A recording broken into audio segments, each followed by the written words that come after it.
Hi, welcome back RR vlogs. ఈరోజు vlog వచ్చేసి ఎండు రొయ్యలు మునక్కాయ టమాటా కర్రీ అండి.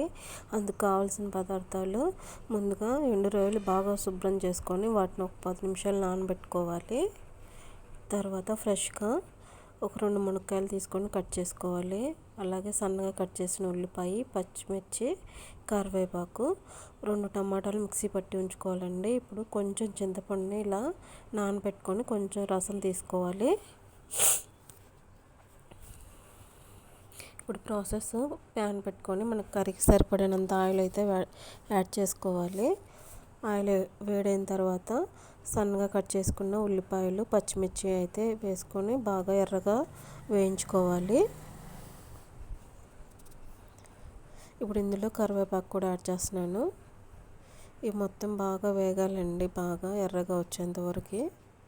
ఇప్పుడు ఇందులో ముందుగా మిక్సీ పట్టుకున్న 2 టమాటాలను అయితే పేస్ట్ని అయితే యాడ్ చేస్తున్నాను. ఈ పేస్ట్ మొత్తం పచ్చి వాసన పోయేంత వరకు మనము ఉడికించుకోవాలి.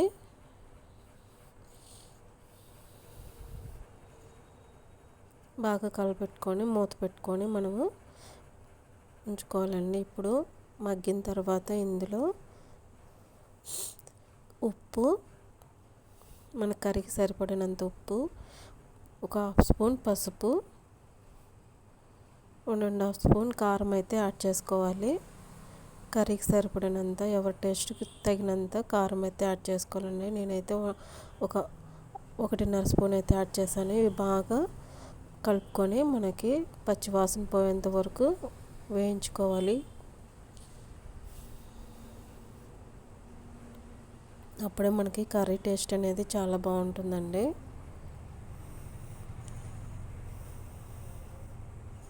ఇప్పుడు ఇందులో మనం కట్ చేసుకున్న మునక్కాయలు అయితే యాడ్ చేసుకోవాలి.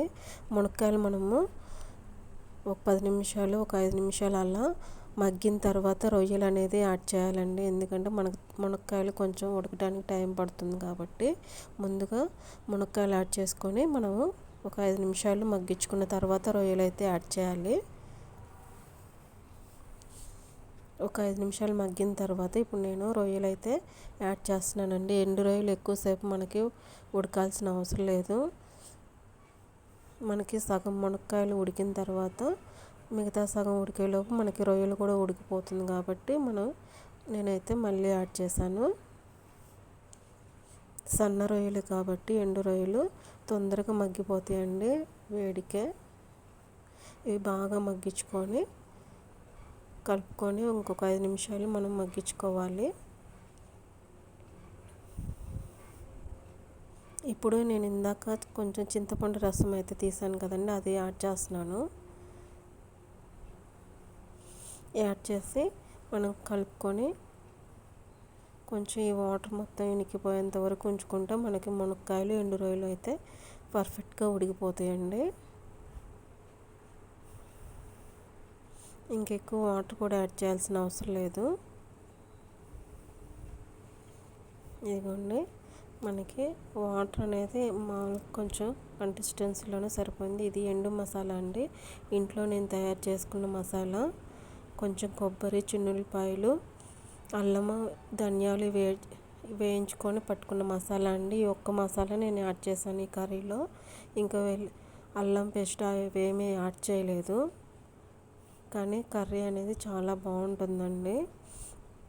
ఎండు మసాలా ఇలా మనకి ఎండు రొయ్యల్లోకి కానీ వాటిలోకి ఎండు మసాలా అనేది చాలా బాగుంటుంది.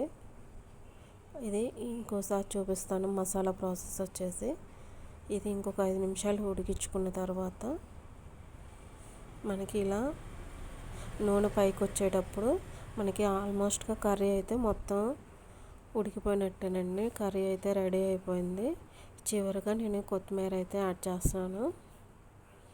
మనకి కర్రీ అనేది అయిపోయింది.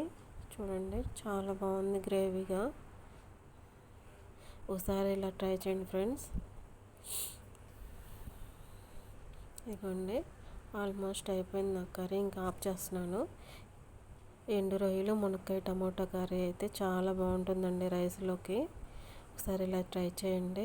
ఈ వ్లాగ్ మీకు నచ్చినట్టయితే ఆర్ఆర్ వ్లాగ్ 28 ఛానల్ సబ్స్క్రైబ్ చేసుకొని లైక్ చేసి కమెంట్ చేయండి ఫ్రెండ్స్. ఈ కర్రీ ఎలా ఉందో. ఇలాంటి వీడియోస్ కోసం మా ఛానల్ని అయితే సపోర్ట్ చేయండి.